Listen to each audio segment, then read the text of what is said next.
Hello, welcome to mom's routine. എന്തൊക്കെ എല്ലാവരെയും വിശേഷങ്ങൾ? എല്ലാവരും സുഖമായിട്ടിരിക്കുന്നുണ്ടെന്ന് കരുതുന്നു. മാഷാ അല്ലാ, അൽഹംദുലില്ലാ, നമ്മളുടെ സുഖമായിട്ട് പോകുന്നുണ്ട്. ഇന്ന് നമ്മൾ ഒരു കിച്ചൺ ടിപ്സ് വീഡിയോ ആയിട്ടാണ് വന്നിട്ടുള്ളത്. ഞാൻ ചെയ്യുന്നതും എനിക്കറിയാവുന്നതുമായിട്ടുള്ള കുറച്ച് കാര്യങ്ങളാണ് നിങ്ങളായിട്ട് ഷെയർ ചെയ്യുന്നത്. അപ്പോൾ വീഡിയോ എല്ലാവരും ഒന്ന് ഫുള്ളായിട്ട് കണ്ടോക്കുക. ഏതെങ്കിലും ഒരു ടിപ്പ് നിങ്ങൾക്ക് യൂസ്ഫുൾ ആയിരിക്കും.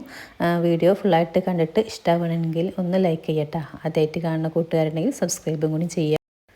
നമ്മുടെ ഫസ്റ്റത്തെ ടിപ്പ് എന്നുള്ളത്, നമ്മൾ മാവ് അരച്ച് വെക്കുമല്ലോ ഇഡ്ഡലിക്കും പിന്നെ ദോശക്കൊക്കെ, അതിൻ്റെ ഒരു ഇതാണ് കേട്ടോ കാണിക്കുന്നത്. നന്നായി പൊങ്ങി വരാനുള്ളൊരു ടിപ്പാണ് പറയുന്നത്. അപ്പോൾ ഞാൻ 3 ഗ്ലാസ് അരിയാണ്, പച്ചരിയാണ് എടുത്തിട്ടുള്ളത്. അതിലേക്ക് 1 ഗ്ലാസ് നമ്മൾ ഉഴുന്ന് കൂടി എടുത്ത് 1 സ്പൂണ് എന്താ പറയുക ഉലുവ കൂടി ചേർത്തിട്ട് നമ്മളിത് നന്നായിട്ടൊന്ന് കഴുകിയെടുക്കുകയാണ് ചെയ്യുന്നത്. ഇപ്പോൾ മഴക്കാലമൊക്കെ ആയി കഴിഞ്ഞിട്ടുണ്ടെങ്കിൽ ഈ മാവ് ഇങ്ങനെ പൊങ്ങി വരാൻ കുറച്ച് ടൈം എടുക്കും. ഞാൻ ചെയ്യുന്നൊരു രീതിയാണ് അപ്പോൾ കാണിക്കുന്നത് കേട്ടോ. അപ്പോൾ നന്നായിട്ട് കഴുകിയിട്ട് ഒരു 3-4 പ്രാവശ്യമൊക്കെ നമ്മൾ കഴുകിയിട്ട് കുതിരാൻ വേണ്ടിയിട്ട് വെള്ളം വെച്ച് കൊടുക്കുന്നുണ്ട്. അപ്പോൾ ഒരു 5-6 മണിക്കൂറിന് ശേഷം നമുക്കിതൊന്ന് അരച്ചെടുക്കുക.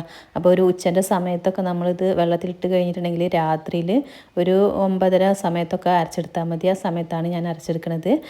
അപ്പോൾ അതിൽ നമ്മൾ വേറെ വെള്ളം ചേർക്കരുത്. നമ്മൾ ഈ കുതിരാൻ വേണ്ടി വെച്ചിട്ടുള്ള വെള്ളത്തിൽ തന്നെയാണ് ഇത് അരച്ചെടുക്കുന്നത്. അപ്പോൾ ഫസ്റ്റത്തെ ട്രിപ്പ് ഞാൻ അരച്ചെടുത്തു. 2 ട്രിപ്പായിട്ടാണ് അരക്കുന്നത്.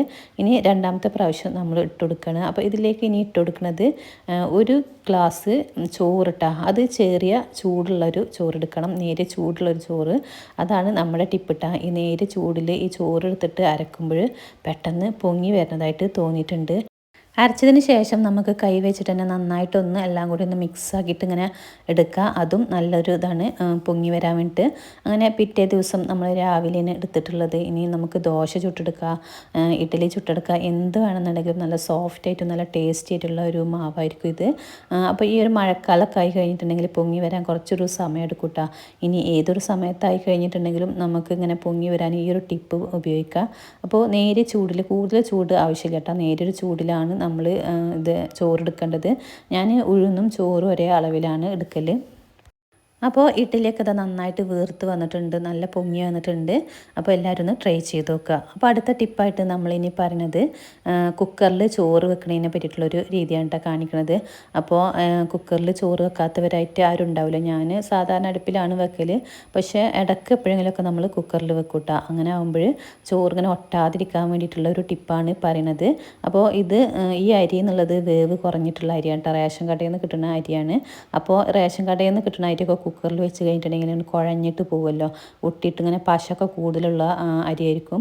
അപ്പോൾ അത് ഒട്ടാതിരിക്കാനുള്ളൊരു ടിപ്പാണ് കേട്ടോ ഈ പറയുന്നത്. അപ്പോൾ അരി നന്നായിട്ട് നമ്മൾ കഴുകിയതിന് ശേഷം ഇതുപോലെ ഒരു ഓട്ടമുള്ളൊരു പാത്രത്തിലേക്ക് നമ്മൾ ഇങ്ങനെ വാരാൻ വേണ്ടിയിട്ട് വെക്കട്ടെ, വെള്ളം വാരാൻ വേണ്ടിയിട്ട്. അപ്പോൾ ഞാനിത് ചെയ്യുന്നത് രാത്രിയിലാണ് ചെയ്ത് വെച്ചിട്ടുണ്ടായിരുന്നത്. എന്നിട്ട് രാവിലെ കുട്ടികൾ സ്കൂൾക്ക് പോണ സമയത്താണ് ഇത് എടുത്തിട്ടുള്ളത്. അപ്പോൾ അത്രയും സമയം കൊണ്ട് ഇത് നന്നായിട്ട് ഡ്രൈ ആയിട്ട് വന്നിട്ടുണ്ട് കേട്ടോ ഈ അരി. ഇങ്ങനെ നമ്മൾ ഡ്രൈ ആക്കിക്കൊണ്ട് നമ്മളിങ്ങനെ കുക്കറിൽ ചോറ് വെച്ച് കഴിഞ്ഞിട്ടുണ്ടെങ്കിൽ പിന്നെ നനക്കാൻ പാടില്ല കേട്ടോ. ഇത് നമ്മൾ ഇത്രയും ഡ്രൈ ആയിട്ടുള്ള ഈ അരി കുക്കറിലിട്ടിട്ട് നമ്മൾ വെള്ളം കൂടി ഒഴിച്ചിട്ട് നമ്മൾ കുക്കറിൽ വേവിച്ചെടുത്ത് കഴിഞ്ഞിട്ടുണ്ടെങ്കിൽ ചോറിൻ്റെ ആ പശ ഉണ്ടാവുമല്ലോ, അത് കുറവായിരിക്കും. പിന്നെ അതല്ല ഒട്ടലും ഉണ്ടാവില്ല കേട്ടോ. നല്ല ഒരു വൃത്തിയുള്ള ചോറ് നമുക്ക് കിട്ടും. അരി നമ്മൾ കുക്കറിൽ ഇട്ട് കൊടുത്ത് വെള്ളം കൂടി ഒഴിച്ചിട്ട് ഒന്ന് മിക്സാക്കിയിട്ട് അടിക്കൊന്ന് എന്തെങ്കിലും വെച്ചിട്ട് മിക്സാക്കിയിട്ട് ഒന്ന് 2 വിസിലടിച്ചിട്ട് വെക്കട്ടോ. അപ്പോഴേക്കും നമ്മൾ ചോറ് വെന്തിട്ടുണ്ടാവും. ഇതാ നല്ല കറക്റ്റ് വേവായിരിക്കും. നല്ല ഒന്നിനോടൊന്നും ഒട്ടാത്ത ചോറ് നമുക്ക് കിട്ടും കേട്ടോ. ഇനി പശ ഉപ്പ് കൂടുതലുള്ള അരിയാണെന്നുണ്ടെങ്കിലും നമ്മൾ കൂടുതൽ വെള്ളം ഒഴിച്ചിട്ട് ഊറ്റിയെടുക്കാണ്. വെള്ളം ഓരോരോ പ്രാവശ്യം നമ്മൾ ഊറ്റുമ്പോഴും നല്ല തണുത്ത വെള്ളം അങ്ങനെ ഒഴിച്ചു കൊടുക്കട്ടെ. എന്നിട്ട് ഊറ്റി കഴിഞ്ഞാൽ നല്ല വൃത്തിക്കുള്ള ചോറ് നമുക്ക് കിട്ടും. നമ്മൾ കൂടുതൽ വേവാവുക അല്ലെങ്കിൽ ഒട്ടിപ്പിടിക്കുകയൊന്നും ചെയ്യില്ല. അപ്പോൾ ഇങ്ങനെ ഞാൻ സ്ഥിരമായിട്ട് ചെയ്യുന്നതാണ്. ഇനി അടുത്തതായിട്ട് പറയുന്ന ടിപ്പ് എന്നുള്ളത്, ചിക്കന് നമ്മൾ ഓയിലില്ലാതെ എങ്ങനെ ഫ്രൈ ആക്കി എടുക്കാമെന്ന് പറയുന്നത് കേട്ടോ. നമ്മൾ ഓയിലൊക്കെ നന്നായിട്ട് ഒഴിച്ച് മുക്കി പൊരിച്ചിട്ടല്ലേ ചിക്കൻ ഉണ്ടാക്കുക. ഇത് ഓയിലില്ലാത്ത ചിക്കനാണ്, നല്ല ടേസ്റ്റും ഉണ്ടാകും. അപ്പോൾ നമ്മൾ ചിക്കന് കുറച്ചെടുത്ത് കഴുകി വൃത്തിയാക്കിയിട്ടുണ്ട്. അതിലേക്ക് കുറച്ച് ഇഞ്ചി വെളുത്തുള്ളി പേസ്റ്റ് 1 സ്പൂണ് ചേർത്ത് കൊടുത്തിട്ടുണ്ട്. പിന്നെ 1 ലെമൺ കേട്ടോ, ഒരു ചെറുനാരങ്ങ അത് നന്നായിട്ടൊന്ന് പിഴിഞ്ഞെടുക്കുക. പിന്നെ അതിലേക്ക് 1 സ്പൂണ് സോയാ സോസും കൂടി ഞാൻ ഒഴിച്ചു കൊടുത്തിട്ടുണ്ട്. അങ്ങനെ എല്ലാം കൂടി ഒന്ന് നന്നായിട്ട് നന്നായിട്ടൊന്ന് മിക്സ് ആക്കണം കേട്ടോ. ഈ 3 ഇതും നമ്മൾ ചേർത്തതിൻ്റെ ശേഷം ഒന്ന് നന്നായിട്ട് ചിക്കനിലൊക്കെ ഒന്ന് പിടിപ്പിക്കട്ടെ, നന്നായിട്ട് കുഴച്ചിട്ട്. അപ്പോൾ ഈ സോയാ സോസ് ഒരു പ്രത്യേക ഒരു ടേസ്റ്റ് തരുന്നതാണ്. അപ്പോൾ ചെയ്യാത്തവരൊന്ന് ചെയ്ത് നോക്കട്ടെ. പിന്നെ അതിലേക്ക് 1 സ്പൂണ് കുരുമുളക് പൊടി, 1/2 സ്പൂണ് മഞ്ഞൾപ്പൊടി, 2 spoon chilli powder, 1 spoon Kashmiri ചില്ലിയും 2 സ്പൂണ് സാദാ ചില്ലിയാണ് ഇട്ട് കൊടുത്തിട്ടുള്ളത്. മൊത്തത്തിൽ 3 സ്പൂണാണ് നമ്മൾ ചില്ലി പൗഡർ ചേർത്തിട്ടുള്ളത്. പിന്നെ അതിലേക്ക് ഞാൻ ചിക്കൻ മസാലയാണ് ചേർത്ത് കൊടുക്കുന്നത്. അപ്പോൾ 1 സ്പൂണ് ചിക്കൻ മസാല കൂടി ചേർത്തിട്ടുണ്ട്. പിന്നെ 1 സ്പൂണ് ചില്ലി ഫ്ലേക്സ് നമ്മൾ മുളക് പൊടിച്ചതാണ്, അതും കൂടി ചേർത്തിട്ട് ഒന്ന് നന്നായിട്ടൊന്ന് മിക്സാക്കി കൊടുക്കുന്നുണ്ട്. അപ്പോൾ ഈ ഒരു മസാല എന്ന് പറഞ്ഞിട്ട് ഭയങ്കര ടേസ്റ്റുള്ളൊരു മസാല ഉണ്ട്. അപ്പോൾ ഇങ്ങനെ ചേർത്തിട്ടുണ്ടെങ്കിൽ മല്ലിപ്പൊടി ഒരിക്കലും നമ്മൾ ചിക്കനിൽ ഫ്രൈ ആക്കുമ്പോൾ ചേർത്ത് കൊടുക്കരുത്, കാരണം കരിഞ്ഞു പോകാനും ചിക്കൻ്റെ ടേസ്റ്റേ മാറ്റിപ്പോവും. പിന്നെ അവസാനം നമ്മൾ നന്നായിട്ട് കുഴച്ചതിന് ശേഷം കുറച്ച് ഉപ്പ് കൂടി ചേർത്തിട്ടുണ്ട്. അപ്പോൾ സോയാ സോസ് ചേർത്ത കാരണം കൊണ്ട് ഉപ്പൊന്ന് ശ്രദ്ധിച്ചിട്ട് ചേർക്കുക. അങ്ങനെ ഒരു 2 മണിക്കൂറോളം നമ്മളിതൊന്ന് റെസ്റ്റ് ചെയ്യാൻ വെച്ചിട്ടുണ്ടായിരുന്നു. അപ്പോൾ ഈ മസാലയൊക്കെ ചിക്കനിൽ നന്നായിട്ട് പിടിച്ചിട്ടുണ്ട്. ഇനി ഞാനൊരു പാന് വെച്ചെടുത്തിട്ടുണ്ട്. അതിലേക്ക് നമ്മൾ ഈ ചിക്കന് ഓരോന്നായിട്ട് ഇങ്ങനെ വെച്ചെടുക്കുകയാണ്. അപ്പോൾ പാന് നന്നായിട്ട് ചൂടായതിൻ്റെ ശേഷമാണ് നമ്മൾ ഈ ചിക്കന് വെച്ചെടുക്കുന്നത്. ഈ ചിക്കനിൽ നമ്മൾ ഒരു എണ്ണ ഒന്നും പാനിൽ ഒഴിച്ചിട്ടില്ല കേട്ടോ. കുറച്ച് അടി കട്ടിയുള്ള പാന് എടുക്കാൻ വേണ്ടി ശ്രദ്ധിക്കുക. ഫ്ലെയിം മീഡിയം ഫ്ലെയിമിലാണ് ഇട്ടിട്ടുള്ളത്. എന്നിട്ട് നമുക്ക് ഈ ചിക്കൻ ഓരോന്നായിട്ട് വെച്ചെടുക്കുക. അങ്ങനെ വെച്ചിട്ട് നമ്മൾ ഒന്നുകിൽ സിമ്മിലിടണ്ട, ഒരു മീഡിയം ഫ്ലെയിമിൽ ഇട്ടിട്ട് നമ്മൾ വെച്ചാൽ മതി. അങ്ങനെ എല്ലാ ചിക്കനും നമ്മൾ ഇതിലേക്ക് വെച്ചതിന് ശേഷം ഒന്ന് മൂടി വെച്ചിട്ട് ഇനി വേവിക്കുകയാണ് ചെയ്യുന്നത്. അപ്പോൾ കുറച്ച് അടി കട്ടിയുള്ള പാനാണെന്നുണ്ടെങ്കിൽ ഇതിൽ ഒട്ടിപ്പിടിക്കുകയോ ഒന്നും ചെയ്യൂല കേട്ടോ, നല്ല കറക്റ്റിന് കിട്ടും. അപ്പോൾ ഇതിലിതാ കുറച്ച് വെള്ളമൊക്കെ ചിക്കനിൽ നിന്ന് ഇങ്ങനെ ഇറങ്ങി വന്നിട്ടുണ്ട്. അപ്പോൾ ഇടയ്ക്കിടയ്ക്ക് നമ്മൾ ഇതിങ്ങനെ മൂടി തുറന്നിട്ടൊന്ന് ഇങ്ങനെ മറിച്ചിട്ട് കൊടുക്കട്ടെ. ചിക്കനൊക്കെ എല്ലാ ഭാഗവും ഒന്ന് ഇങ്ങനെ മാറി ഇട്ട് കൊടുക്കുക. കൂടുതൽ വെള്ളമൊന്നും ഉണ്ടാവില്ല, നമുക്ക് ചെറിയ രീതിയിൽ വെള്ളം വരും ചിക്കനിൽ നിന്ന്. ചിക്കൻ വേവുമ്പോൾ നമ്മൾ ഹൈ ഫ്ലെയിമിൽ ഇട്ട് കഴിഞ്ഞിട്ടുണ്ടെങ്കിൽ വെള്ളം പെട്ടെന്ന് വറ്റിയിട്ട് അടിയിൽ പിടിക്കാനുള്ള ചാൻസ് ഉണ്ട്. അതാണ് നമ്മൾ മീഡിയം ഫ്ലെയിമിൽ ഇട്ട് കൊടുക്കുന്നത്. പിന്നെ ഇതിൻ്റെ വേറൊരു കാര്യം കൂടി എന്ന് പറഞ്ഞിട്ടുണ്ടെങ്കിൽ ഇത് ഈ മസാല ഒക്കെ ഇതിൽ നന്നായിട്ടൊന്ന് പിടിക്കൂട്ടുക, അതാണ് ഇതിൻ്റെ വേറെ കാര്യം. അങ്ങനെ നമ്മൾ ഇങ്ങനെ കുറച്ചിങ്ങനെ ഇട്ടതിന് ശേഷം ഒക്കെ മറിച്ചിട്ടതിന് ശേഷം കുറച്ച് കറിവേപ്പില കൂടി ഇട്ട് കൊടുക്കുന്നുണ്ട്. ഒരു 20 മിനിറ്റോളം വെച്ചിട്ട് നമുക്കിതൊന്ന് ഫ്രൈ ആക്കിയിട്ട് എടുക്കുക. അപ്പോൾ ഇത് ചിക്കൻ ഫ്രൈ നമ്മൾ സാധാരണ ഉണ്ടാക്കണേക്കാട്ടും ഭയങ്കര ടേസ്റ്റാണ്. ഒന്ന് ചെയ്ത് നോക്കാത്തവർ എന്തായാലും ചെയ്ത് നോക്കണം. നമ്മൾ കറിവേപ്പിലൊക്കെ ഇട്ടിട്ട് ഇതുപോലെ ഇങ്ങനെ ഇടയ്ക്കിടയ്ക്ക് ഇങ്ങനെ ഇളക്കി കൊടുക്കുന്നുണ്ട്. അപ്പോൾ നമ്മളിത് ഓയിലിൽ ഫ്രൈ ആക്കണ പോലെ തന്നെ മുരിഞ്ഞ് കിട്ടുട്ടാ, കാരണം ചിക്കനിൽ ഓൾറെഡി നെയ്യ് ഉണ്ടാവും, ചിക്കനിൽ പീസിലൊക്കെ ഉണ്ടാവുമല്ലോ നെയ്യ് ചെറിയ രീതിയിലുണ്ടാവും. അതൊക്കെ കൂടി ചേർന്ന് ഇങ്ങനെ സിമ്മിലിട്ടിട്ട് നമ്മളിങ്ങനെ ഇങ്ങനെ വേവിച്ചെടുക്കുമ്പോൾ ഭയങ്കര ടേസ്റ്റായി വരും. എല്ലാ മസാല ഇതിൽ ചേരും. ഇനി ആവശ്യമുണ്ടെങ്കിൽ ലാസ്റ്റ് 1 സ്പൂണോളം നമുക്ക് വെളിച്ചെണ്ണ ഒന്ന് ഒഴിച്ചു കൊടുക്കട്ടെ. ലാസ്റ്റ് നമ്മൾ ഇറക്കുന്നതിൻ്റെ കുറച്ച് മുന്നായിട്ട് ആവശ്യമുണ്ടെങ്കിൽ ചേർത്താൽ മതി, അല്ലെങ്കിൽ ഇങ്ങനെ തന്നെ കഴിച്ചാൽ തന്നെ നല്ല ടേസ്റ്റാണ്. നമ്മൾ ഫ്രൈ ചെയ്യുമ്പോൾ ഇത്രയും മസാല നമ്മളെ ചിക്കനിൽ പിടിക്കില്ല, പക്ഷേ ഇങ്ങനെയാണെങ്കിൽ നന്നായിട്ട് മസാല പിടിക്കും. ഓയിൽ ഉപയോഗിക്കാൻ പറ്റാത്തവർക്കൊക്കെ ഇങ്ങനെ ഉണ്ടാക്കിയിട്ട് കഴിക്കാം, ധൈര്യത്തിൽ കഴിക്കട്ടെ. എത്ര ചിക്കൻ വേണമെങ്കിലും നമുക്ക് ഇങ്ങനെ ഫ്രൈ ആക്കിയിട്ട് കഴിക്കാം. അപ്പോൾ ഇത് ഒന്ന് ട്രൈ ചെയ്ത് നോക്കുക. അടുത്തതായിട്ട് പറയുന്ന ടിപ്പ് എന്നുള്ളത് എന്താ, നമ്മൾ ചീനമുളക് ഉണ്ടല്ലോ, കാന്താരി മുളക്, ചീനമുളകൊക്കെ പല സ്ഥലത്തും പല പേരാണ്. അപ്പോൾ നമ്മളിവിടെ ചീനമുളക് എന്നൊക്കെ പറയും. ഈ ചീനമുളക് ഉപ്പിലിട്ട് കഴിഞ്ഞിട്ടുണ്ടെങ്കിൽ കുറേ ഒരു ടൈം എടുക്കുമല്ലോ ഇതൊന്ന് ആയി വരാൻ വേണ്ടിയിട്ട്. നമ്മൾ പിന്നെ അത്യാവശ്യം എരിവും ഉണ്ടാവും. അപ്പോൾ ആ എരിവ് കുറക്കാനും പെട്ടെന്ന് നമ്മൾ ഇട്ട് കഴിഞ്ഞിട്ടുണ്ടെങ്കിൽ 2 ദിവസത്തിനുള്ളിലോ അല്ലെങ്കിൽ പിറ്റേ ദിവസമോ നമുക്കിത് ഉപയോഗിക്കാൻ പറ്റുന്ന രീതിയിൽ ഉപ്പിലിടുന്ന ഒരു രീതിയാണ് ഞാൻ കാണിക്കുന്നത് കേട്ടോ. അപ്പോൾ കുറച്ച് വെള്ളം വെച്ചിട്ടുണ്ട് ഗ്യാസിൽ, അതിലേക്ക് കുറച്ച് ഉപ്പും കൂടി ഇട്ടിട്ടുണ്ട്. എന്നിട്ട് നമ്മൾ ആ വെള്ളം ചൂടായി വരുമ്പോൾ അതിലേക്ക് നമ്മൾ ഈ മുളക് ഇട്ട് കൊടുക്കുന്നുണ്ട്. ഒന്ന് തിളക്കാനാവുന്ന ഒരു സമയത്ത് ഇട്ട് കൊടുത്താൽ മതി. മുളക് ഇട്ട് കൊടുത്തതിന് ശേഷം പിന്നെ നമ്മൾ കൂടുതൽ സമയം വെക്കരുത്. വെള്ളം തിളച്ച് കഴിഞ്ഞാൽ മുളക് ഇട്ടിട്ട് ഉടനെ ഫ്ലെയിം ഓഫാക്കുക. എന്നിട്ട് ആ വെള്ളം തണുത്തതിന് ശേഷം ആ വെള്ളത്തിലാണ് നമ്മൾ ഇതിങ്ങനെ ഈ മുളകും വെള്ളം കൂടിയാണ് നമ്മളിത് ഒരു ഗ്ലാസ് ജാറിൽ ഇട്ട് കൊടുക്കുന്നുണ്ട്. അപ്പോൾ ഇങ്ങനെ ചെയ്ത് കഴിഞ്ഞിട്ടുണ്ടെങ്കിൽ പൂപ്പൽ എന്ന് പറഞ്ഞിട്ടുള്ളൊരു സംഭവം വരില്ല കേട്ടോ. പിന്നെ ഭയങ്കര സോഫ്റ്റായിട്ടും നല്ല ടേസ്റ്റും ഉണ്ടാവും. ലാസ്റ്റ് നമുക്ക് കുറച്ച് വിനെഗറും കൂടി ഒഴിച്ചു കൊടുക്കുക. ഉപ്പില്ല എന്ന് തോന്നണമെങ്കിൽ കുറച്ച് ഉപ്പ് ഇട്ട് കൊടുക്കുക. അത് നല്ലൊരു ടിപ്പാണ്. അപ്പോൾ ഒന്ന് ട്രൈ ചെയ്ത് നോക്കുക. ഇനി അടുത്തതായിട്ട് പറയുന്നത് ഞാനൊരു മസാല ഉണ്ടാക്കുകയാണ്. അതിനായിട്ട് ഞാനൊരു പാൻ വെച്ച് കൊടുത്തിട്ടുണ്ട്. അതിലേക്ക് ഞാൻ 2 സ്പൂണ് വലിയ ജീരകം ഇട്ട് കൊടുത്തിട്ടുണ്ട്. പിന്നെ 1 സ്പൂണ് നമ്മൾ കുരുമുളക് ഇട്ട് കൊടുത്തിട്ടുണ്ട്. എന്നിട്ടൊന്ന് ഇളക്കി കൊടുക്കുന്നുണ്ട്. അപ്പോൾ ഇത് നമ്മൾ മല്ലിപ്പൊടി നമ്മൾ വീട്ടിലുണ്ടാക്കുമ്പോൾ നമ്മൾ ഇങ്ങനെയുള്ള മസാലകളൊക്കെ ചേർത്തിട്ടാണ് വറുത്ത് പൊടിക്കുക. പക്ഷേ ഈ മഴക്കാലമായി കഴിഞ്ഞിട്ടുണ്ടെങ്കിൽ മല്ലിപ്പൊടി നമുക്ക് ഉണ്ടാക്കാൻ വേണ്ടി പറ്റില്ല. അപ്പോൾ നമുക്ക് ചെയ്യാൻ പറ്റുന്നൊരു ടിപ്പാണ് ഇപ്പോൾ ഈ പറയുന്നത് കേട്ടോ. പിന്നെ നമ്മളിപ്പോൾ ഇത് ഇട്ട് കൊടുത്തതിന് ശേഷം അതിലേക്ക് 3 വെളുത്തുള്ളിൻ്റെ അല്ലി കൂടി ഇട്ട് കൊടുത്തിട്ടുണ്ടായിരുന്നു. 1 സ്പൂണ് മല്ലി കൂടി ചേർത്ത് കൊടുത്തിട്ടുണ്ടായിരുന്നിട്ട്. അപ്പോൾ വെളുത്തുള്ളിൻ്റെ തൊലി കളയരുത്, അങ്ങനെ ഇട്ട് കൊടുക്കണം ഡയറക്റ്റായിട്ട്.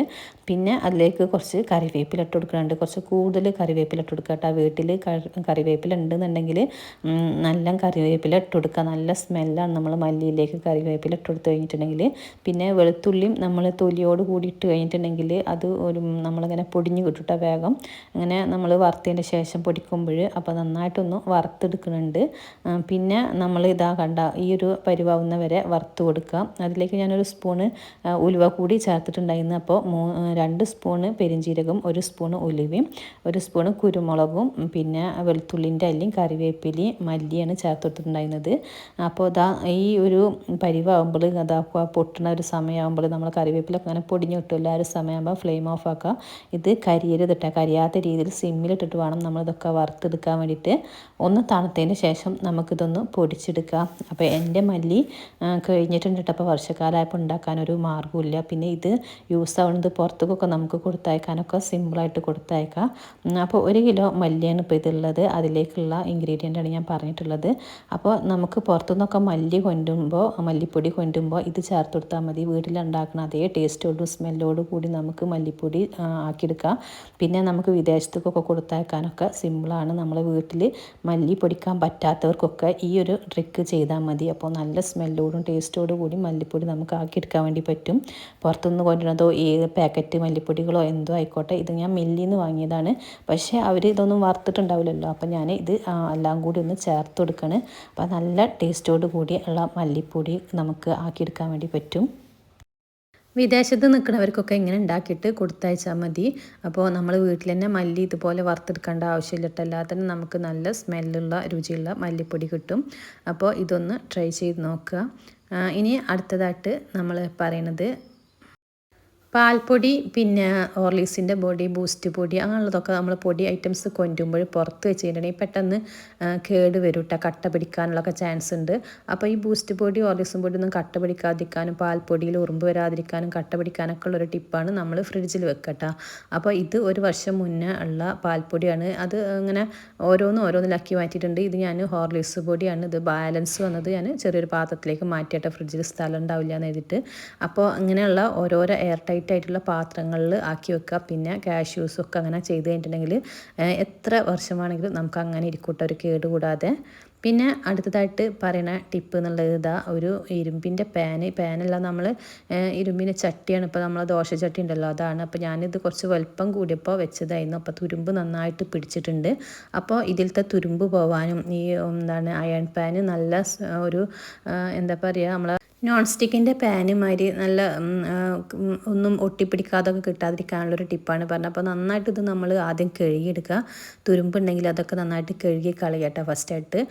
അപ്പോൾ ഇതെനിക്ക് കുറച്ച് വലുപ്പം കൂടിയപ്പോൾ ദോശക്ക് ഞാൻ ഉപയോഗിക്കാതെ ഇനി എന്തെങ്കിലും ഫ്രൈ ആക്കാനൊക്കെ എടുക്കാമെന്ന് കരുതിയതാണ് കേട്ടോ. അപ്പോൾ നന്നായിട്ടൊന്ന് തുരുമ്പ് പിടിച്ചിട്ടുണ്ടായിരുന്നു. അപ്പോൾ അതൊക്കെ നന്നായിട്ട് ഒരതിട്ട് കഴുകുകയാണ് ഫസ്റ്റായിട്ട് ചെയ്യുന്നത്.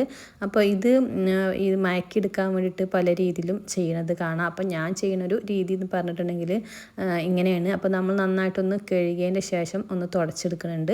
ഇനി നമ്മളിത് അടുപ്പിൽ വെച്ചിട്ട് നന്നായിട്ടൊന്ന് ചൂടാക്കി എടുക്കുക കേട്ടോ. പാന് നന്നായിട്ട്, ഈ ചട്ടി നന്നായിട്ട് ചൂടായിട്ട് ഇങ്ങനെ ആവി പൊന്തുന്ന ഒരു സമയം ഉണ്ടല്ലോ, ആ സമയത്ത് നമുക്ക് ഇതിലേക്ക് ഓയിൽ ഒഴിച്ച് കൊടുക്കുക. അപ്പോൾ ഇത് നമ്മൾ ചിക്കനൊക്കെ പൊരിച്ചിട്ടുള്ള ഓയിലാണ് കേട്ടോ. അപ്പോൾ നമ്മൾ മന്തിയിലൊക്കെ ഒഴിക്കാൻ വേണ്ടിയിട്ട് ബാക്കിയാക്കി വെക്കുന്നതാണ്.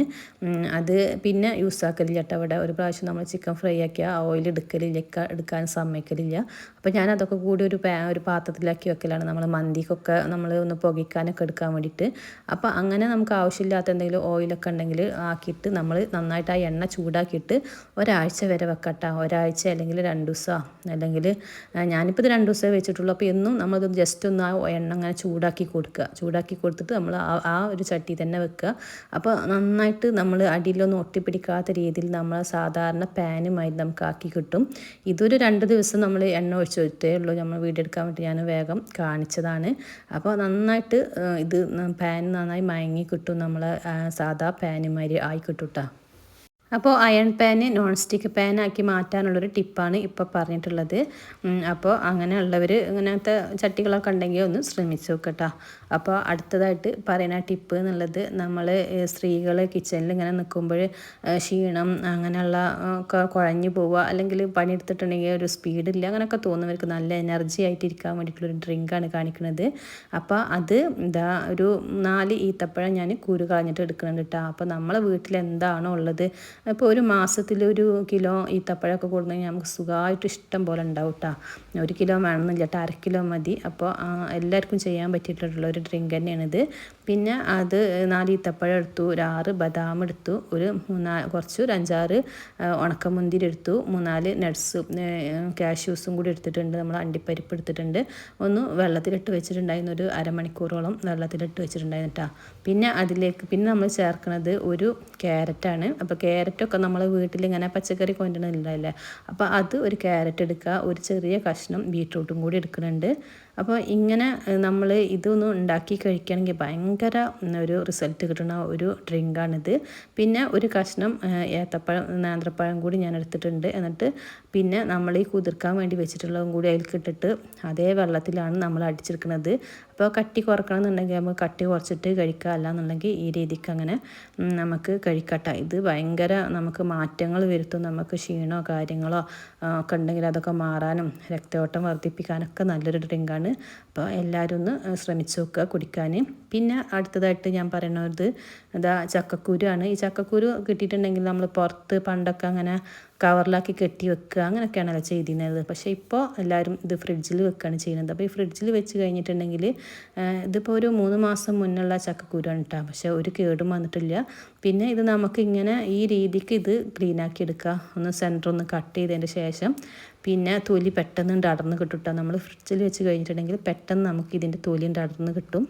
ഞാനിതിങ്ങനെ പൊളിക്കാതെ നമ്മൾ മുകൾ ഭാഗം ക്ലീൻ ആക്കിയതിന് ശേഷം പൊളിക്കൽ ചെയ്തിട്ടുണ്ടായിരുന്നു കേട്ടോ. പിന്നെ അത് കുറച്ച് ബുദ്ധിമുട്ടുള്ളതായിട്ട് ക്ലീനിങ് ഒക്കെ തോന്നിയിട്ടുണ്ട്. പക്ഷേ ഇങ്ങനെ ചെയ്യുമ്പോൾ നല്ല ഈസിയിൽ നമുക്ക് ക്ലീൻ ചെയ്തെടുക്കാൻ വേണ്ടിയിട്ട് പറ്റും. അപ്പോൾ ചക്കക്കുരു ഇടുന്നാലൊക്കെ കളയലാണ് ഞാൻ. അപ്പോൾ ഞാനിങ്ങനെ ഫ്രിഡ്ജിലൊക്കെ വെച്ചിട്ട് ഈ രീതിക്ക് ക്ലീൻ ചെയ്തെടുക്കും. ഇതിൻ്റെ റെഡ് പാർട്ട് കളയേണ്ട ആവശ്യമില്ല കേട്ടോ. അത് നല്ലതാണെന്ന് പറയുന്നുണ്ട്. ആവശ്യം ഉണ്ടെങ്കിൽ മാത്രം കളഞ്ഞാൽ മതി. അങ്ങനെയാണെങ്കിൽ ഒന്നും കൂടി സിമ്പിളാണ് ഇത് ക്ലീൻ ചെയ്തെടുക്കാൻ. സെൻറ്റർ കട്ട് ചെയ്തിട്ട് അതിൻ്റെ തൊലി കണ്ട് വിടർത്തിയെടുത്താൽ മതി. അപ്പോൾ ചക്കക്കുരു ഇങ്ങനെ തന്നെ ആയിരിക്കും എല്ലാവരും ക്ലീൻ ചെയ്യണമെന്ന് കരുതുന്നത്.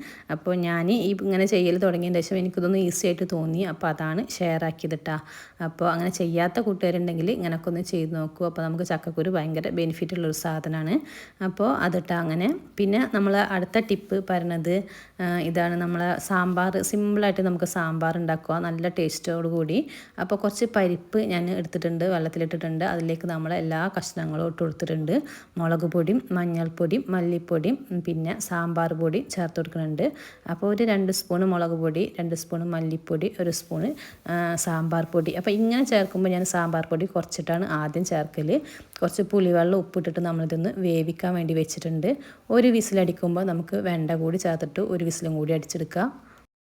അപ്പോൾ 2 വിസിൽ മൊത്തത്തിൽ അടിച്ചിട്ടുണ്ട്. ആവി പെട്ടെന്ന് നമ്മൾ കളഞ്ഞതിൻ്റെ ശേഷം തുറന്ന് വെച്ചിട്ടുണ്ട്. ഇനി നമുക്കിതൊന്ന് എന്താ പറയുക കടുക് താളിക്കുക. അപ്പോൾ അതിന് ഞാൻ കുറച്ച് വെളിച്ചെണ്ണ ഒഴിച്ചു കൊടുത്തിട്ടുണ്ട്. അത് വെളിച്ചെണ്ണ ഒഴിച്ചിട്ട് കടുക് പൊട്ടി വരുമ്പോൾ 2 ഉണക്കമുളക് ചേർത്ത് കൊടുത്തിട്ടുണ്ട്. പിന്നെ അതിലേക്ക് നമ്മൾ സാമ്പാർ പൊടി ചേർത്ത് കൊടുക്കട്ടെ ഈ എണ്ണയിലേക്ക്.